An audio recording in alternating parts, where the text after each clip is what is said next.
Joining us right here on the Rich Eisen Show, I believe for the first time, the general manager of the Arizona Cardinals, fresh off of 12 draft choices in the 2024 draft, Monti Ossenfort. Good to see you, Monty. How are you? Hey, Rich, doing good. Thanks a lot. Thanks for having us on, and excited to spend some time with you. Excellent. 12 draft choices. That was a ton.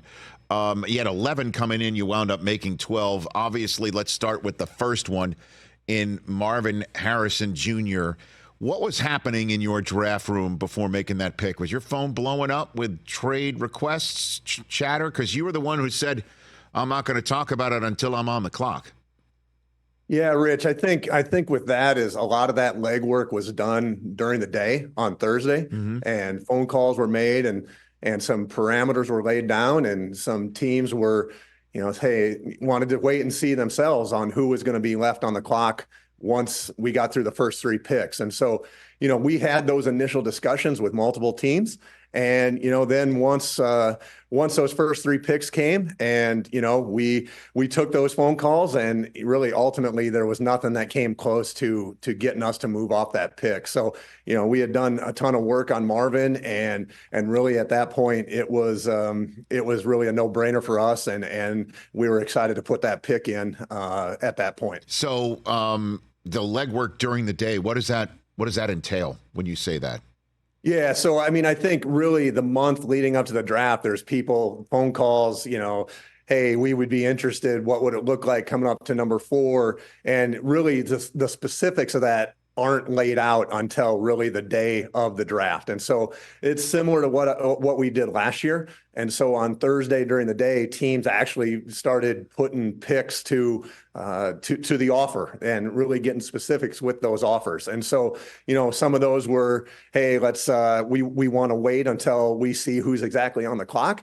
And some of those were, hey, would you do it right now? And really both of those, once we got on the clock and really leading up to that, those offers just didn't come close to getting us to move off the pick. Well, and in terms of that, I'm imagining that had Drake May been available at 4, that would have potentially changed the dynamic, because most likely the guy you drafted would have been chosen 3rd, and thus off the board where you couldn't take him. And I imagine that's when the legwork bonanza would have actually hit. Is that a safe way to map it out, Monty? There, do you think? I think that's possible, Rich. I think, really, whether it would have been those three quarterbacks that went, or if it would have been a different quarterback that went, I think that's always going to affect the interest in our pick. So similar to last year, I think the way the first 2 picks came off the board affected the market for number 3, and just the same this year. I think the first 3 picks affected the market. And, if that would have been a different player, a position player, if that would have been Marvin, or if that would have been a different quarterback, obviously each team has a different board. And, I think certainly that would have affected the market, depending if, Drake or anybody else was there. I think that always affects what other teams are willing to do. So let's walk us through, if you don't mind, Monti Ossenfort, the GM of the Cardinals. Walk us through your evaluation of Marvin Harrison Jr. Was it at the pro day 2 years ago? And I think really, I think that gave us an extra set of an extra evaluation tool that most players didn't have, right? And so he worked out for C.J. Stroud, and he went through a full position drill back a year prior that most prospects don't do.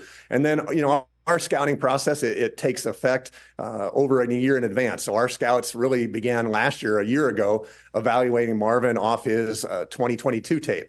And so then our evaluation process continues through the 2023 fall, and we see Marvin put together another productive season this year.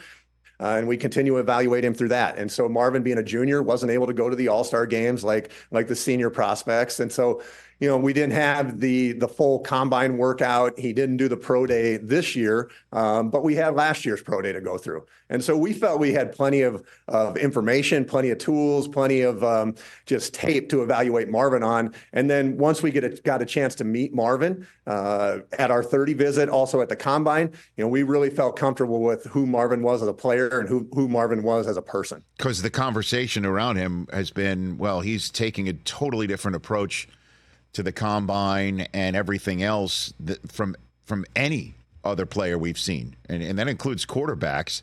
None of that raised any sort of concerns for you at all. Yeah, and I think with that, Rich, it's really a personal decision. And, I think every year there's going to be prospects that don't complete or don't check every box. And that could be for a personal decision, as it was in Marvin's case, or it could be an injury issue. Maybe a player wasn't able to compete at the combine or compete at the pro day. And so, there's not always going to be a perfect situation where every box is checked. And that was the case with Marvin. But we felt like we had more than enough information, and we were more than comfortable with who Marvin was, both on the field and off the field, that we were comfortable making him a member of our organization. So what was a shorter period of time, Monti Ossenfort, you being on the clock before choosing Marvin Harrison Jr., or anyone in the draft room hearing from Kyler Murray after you chose Marvin Harrison Jr.? What was a shorter period of time?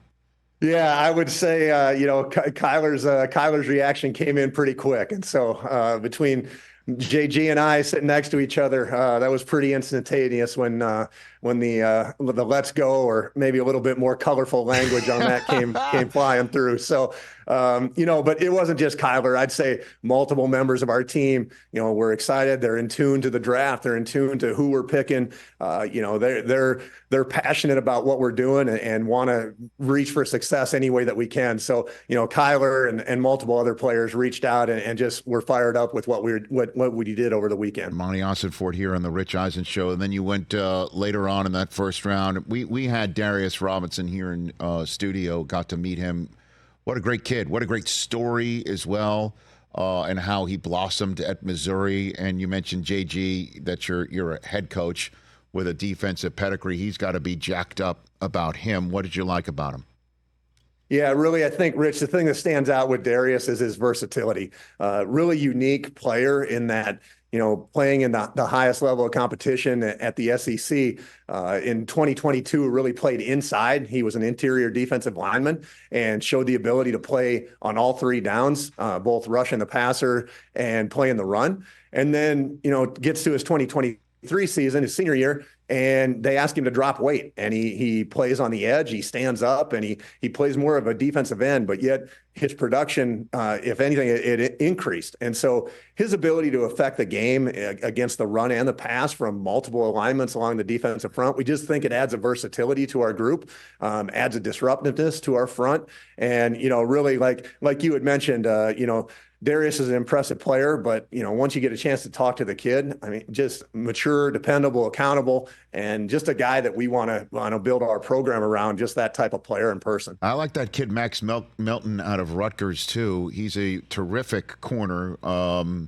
Again, very few of these I can say I've personally eyeballed, but when you take on my alma mater, I have a sense of some of these guys. Trey Benson out of Florida State, a running back. What do you see for those two guys in year one in your program, Monti? Yeah, really, for those two guys and for all of our rookies, it's on them, and that starts this coming up this Thursday. Our rookies get into town this Thursday, and it's their responsibility to come in here and learn and to develop and just integrate themselves to the team and figure out the scheme, figure out how we do things around here, how we operate both on and off the field. And ultimately, their role on the team is going to be determined by the job that they win. And if they're able to carve out a niche, and we think all of our rookies that we drafted fit what we do, both on and off the field. But in Max specifically, you think he brings a cover ability. He can run. He's physical.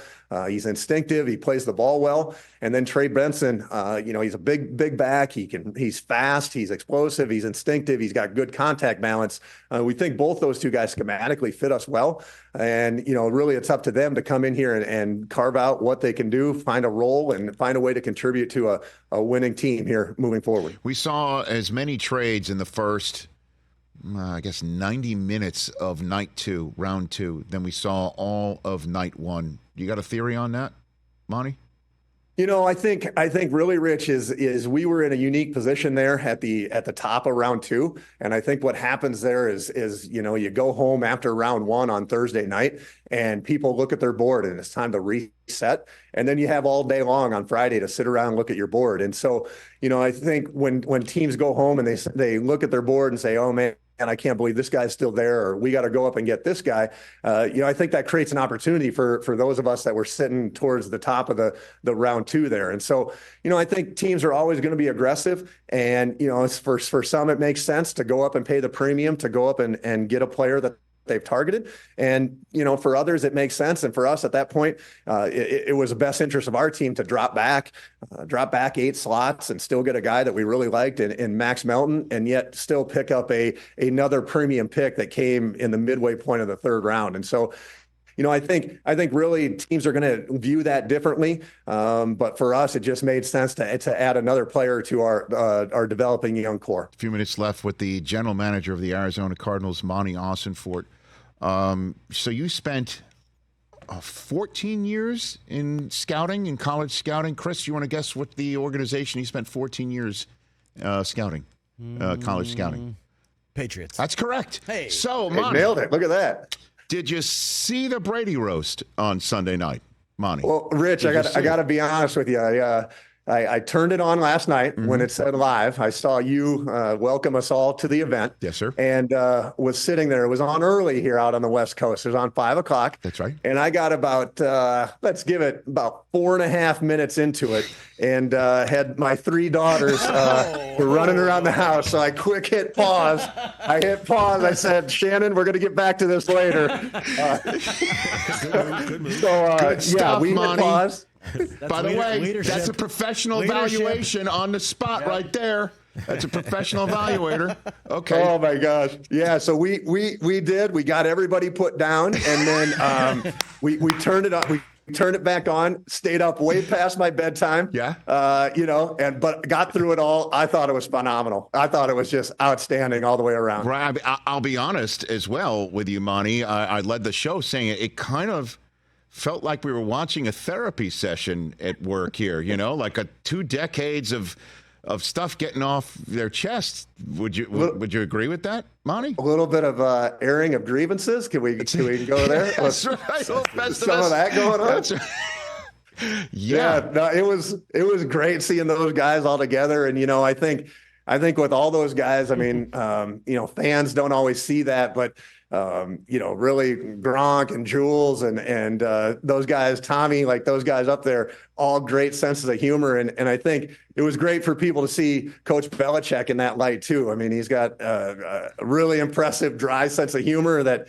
everybody gets to see the press conferences that obviously that doesn't come out in, but I thought it was a great night all around, great jokes. And it was awesome. I thought. So did Bill hire you? Was he the one who hired you to begin with? He did. I mean, yeah, technically, yes. I mean, he was there, and Scott Pioli was the GM, de facto GM at that point. So yeah, Scott was the one who hired me, who was Bill's right-hand man at the time. And then again, I don't know if you were an area scout or national scout at the time. I'm looking at your history here. Did you scout Gronk? Did you see him? Yeah, absolutely. Yeah, absolutely. Scouted Gronk and, went through that whole process with him, and then, saw him on stage, and he takes the stage, and we called his name, and all his brothers get up there and they're running around the stage. And that was met with a quick phone call and, hey, Gronk, let's calm it down here a little bit, buddy. So that's we true. We didn't win the Super Bowl here yet, but that did happen, huh? That happened? Absolutely. It happened. But it was, everybody was in the draft room kind of snickering behind the scenes. It was kind of cool, So what you see is what you get with Gronk. He's unbelievable. No doubt about that. So, yeah, by the way, you used a Seinfeld term with airing of grievances. You kind of yada. We went through that process with Gronk right there, Monti. What was it like scouting Rob Gronkowski? When you I mean, it was awesome. I mean, just the play on the field spoke for itself, and the personality that goes with it. I mean, outstanding. Really, the guy is unbelievable. And the thing that he was getting hit hard. He was taking shrapnel all night last night. But I mean, the thing about Gronk is like the guy is incredibly smart football player, incredibly smart. And, Brady would say the same thing, just the way that he was able to learn and process and instinctive. And, so he's got that image of him, but, don't let that exterior fool you.